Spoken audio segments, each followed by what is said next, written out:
Then Dr. Thornton is going to introduce his student, and we're ready for our next presentation. Okay, so anybody who knows Joy knows that I usually run out of superlatives when describing her. She's super productive. She's got more energy than coffee. She made this app on a dare, like on a just A $6 bet. who does that, honestly? Anybody who knows Joy will not be surprised by that, but oh my gosh, come on, who's an app like, oh, you know, I'll just make it just because I bet you I can make it in a day. So this is something amazing that a super productive student made. Take it away, Joy. All right. Hey, everybody. I'm Joy Pinkard. I'm a senior here majoring in applied manufacturing engineering, and I built the app for AnyCon. I'm going to walk you through the process of creating the app. We'll review the need for the product, the design phase, the implementation phase, the current product, and the future of the project. AnyCon is a free one-day celebration of Asian culture, including art, music, costuming, manga, anime, gaming, food, history, and special guests. It's located nearby in Anniston. I've gone to AnyCon for the last 3 years, which has given me the opportunity to really see its effect on the community. It's a really amazing thing. Because AnyCon is free, people can go who might otherwise have been restricted by entry price. AnyCon began in 2012 as a small event run out of the Anniston Public Library. During its first few years, attendance jumped from 200 to 500. AnyCon outgrew the library and eventually started being held at the Anniston City Meeting Center, where the number of attendees exploded to over 2,000. That's huge. This year's schedule includes dozens of events spread across multiple rooms for the masses of congoers to navigate. As AnyCon grows, so does its need for infrastructure and organization, which is why they needed the AnyCon Schedule app. James King initially informed me of the need for an app. He's directly involved with AnyCon, and he presented in the symposium a few days ago on the March 19th tornado. He explained that AnyCon attendees needed a way to easily access schedules, a map of AnyCon, and links to the AnyCon website from the convenience of their smartphone. I suggested that an app could be built in Android Studio, and we started brainstorming. Yes, it was inspired by a $6 bet, but I had deeper reasons for doing it.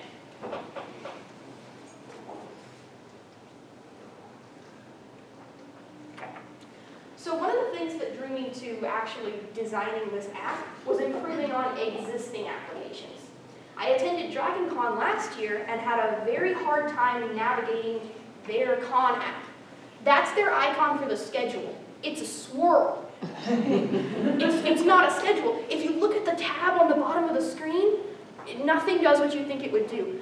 I missed 2-3 panels just trying to get around the app and figure out how to use it. It was a complete mess. I wasn't able to translate all the hieroglyphs there. So I decided that I wanted AnyCon's app to be simple. I wanted it to be clear. I wanted people to be able to find what they needed, when they needed it, so they wouldn't miss any of their panels. With simplicity in mind, I got out a pen and paper and started designing the main menu for AnyCon.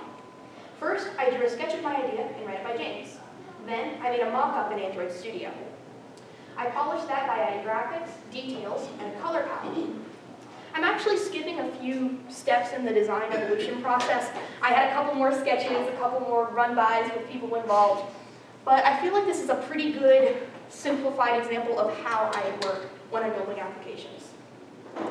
Of course, the volunteer button needed to be very prominent. They still need volunteers. Here's the design process for the schedule. Again, I started out with paper. I moved to something very, very simple, and then I expanded upon that. You can see I've got just a very simple checklist here. I wanted to make sure that I had the core features of AnyCon's app down before I focused too much on the polish in the interface. So what I'm doing here is I am working on the back end. I'm saying, can a user select items for their schedule to be notified for? Will it save to their phone? Will the notification send? Is everything working perfectly before I focus on the visuals? That was my most important thing, because if you don't focus on your foundation, you've got a nice looking product that does absolutely nothing. Speaking of layout, notice the tabs on the toolbar of the app. You've got main room, room A, room B. The schedule is organized by room.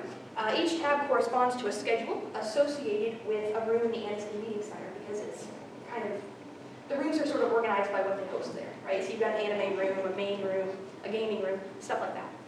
I'd also like to draw your attention to the checkboxes. Again, you know, you can check them off, decide what you want on your schedule. Very, very clean, very intuitive.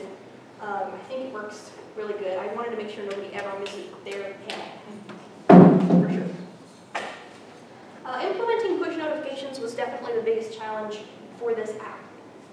I needed to send push notifications to a user's phone under specific conditions. The event was about to begin, and the user had requested a notification about that event. Additionally, it needed to be sent at the right time, even if the phone rebooted, and basically no matter what, if the user had selected it. So I ended up doing this using Firebase, which is a Google-run service that handles servers and back-end kind of stuff for you. It's very convenient, really, really nice. I implemented it into the app with a little bit of trouble, but it ended up working out for me.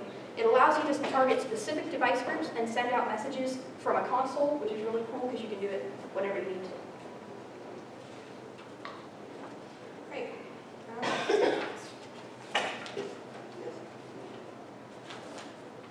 To easily distribute the app on the day of the con, we plan to have QR code posters that users can scan with their phone. The QR codes will direct the users to the Google Play Store listing for the app, where they can download it onto their phone without having to fumble with a search engine. This will reduce error in finding the app. In the future, I want to add a few non-essential features to the AnyCon schedule application.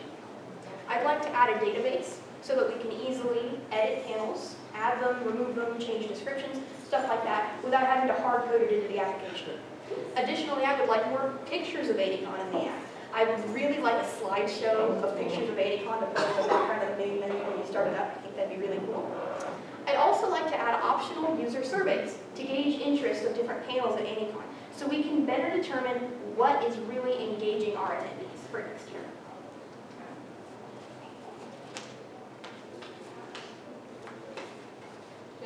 There we go. So after a lot of design code and even more research and asking professors questions and getting back with people, the app has really pulled itself together. A lot of the necessary features are here. Well, all the necessary features are here. It's going pretty well.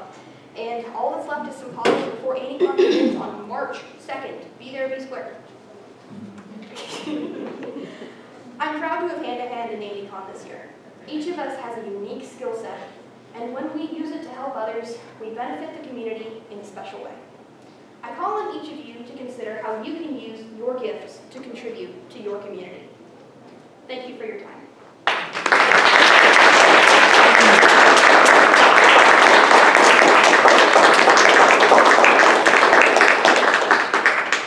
We have time for a quick question, maybe, too? I have a question, but I need to talk to you sometime. Yes, ma'am.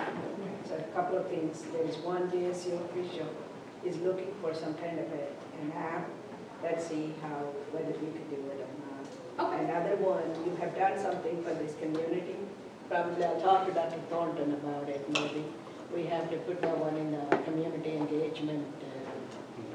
It may have been a little late, but I think we can talk them into entering that one. Oh, very cool. I would love that. AnyCon really does a lot for the community. You should all look more into it. It's really wonderful what it does. But it's not part of JSU, and we are doing it for the community. Thanks so much. I'd like to thank Monica Trigus too. She really did help me out with this project, and she's been a wonderful mentor this semester. Thank you.